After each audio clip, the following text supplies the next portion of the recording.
If I could talk to my younger self right now, I would tell her that she was always enough. They just couldn't see it. Growing up, I had family members who unfortunately instilled doubt into me when it came to my artistic side. They told me I couldn't sing, that I couldn't dance, and maybe that was true to them, but to me as a young child, that hit hard. And even to this day, I kind of carried some of those words, and I doubt myself when it comes to my artistic capabilities because I feel like that I'm not good enough. And this is kind of vulnerable for me to admit on camera to you, a stranger. Maybe you know me, maybe you don't. I guess you're getting to know me. But being that I've overcame those negative feelings and that I've tapped into my artistic side and I've allowed myself to experiment. You know, when I first started getting into art, I graduated college. I was 22 years old, lost, didn't know what to do, and I had a partner at the time who, our first ever chill out, it wasn't really a date, but the first time we hung out was at my favorite park, and we sat for hours, and I painted for the first time. I painted a yoni. I didn't know I was going to paint a yoni, but that's what came of that experience. And I felt so liberated, and I also felt free to explore and to be me and to tap into a side that I never knew existed. Maybe I did when I was younger, but I didn't really have the environment to encourage me to become who I'm meant to be. And I don't doubt my family members, we're working in our relationships. But I guess what I'm getting at is that those thoughts were not mine. And even though they still bombard me at times, they're still not mine. And as I get older, I recognize that certain beliefs that I have about myself were never mine to begin with. And I'm reprogramming myself to not only see my power, but to see how I influence other people and think about my legacy. When I create from a place of love and joy and hope and inspiration, sometimes despair, depending on my mood and why I create a certain artwork.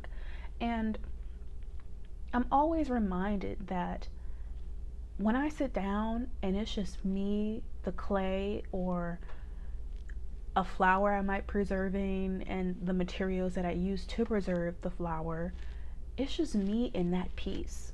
I can let out everything that has ever happened to me that's made me feel good, that's made me feel liberated, that's made me feel powerful. And or I can let out those feelings that made me feel less than, made me shrink. And as I get older, I don't want to be in a space where I'm constantly shrinking myself because I'm divine. I think I'm divine. I think very highly of myself, and at certain times I think very poorly of myself.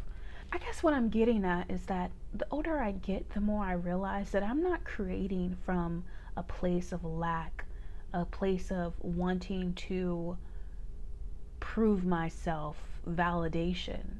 I'm not creating for permission. I'm creating because I want to, because I can, because I'm powerful enough to make something beautiful.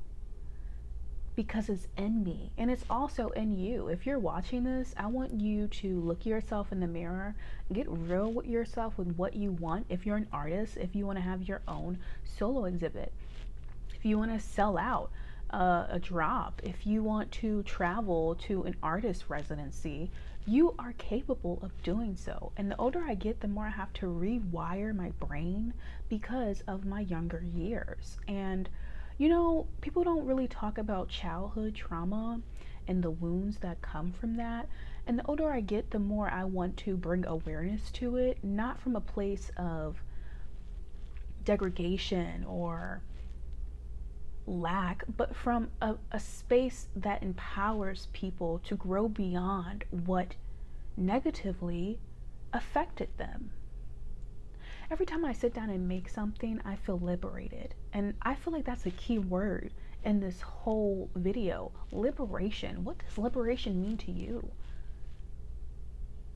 What does liberation mean to you? I feel like to me, it's a way to break free of shackles that people imposed on you. And I don't know if you're into tarot, but on the devil card, there's two people who are bare, and they have these shackles around their necks, excuse me.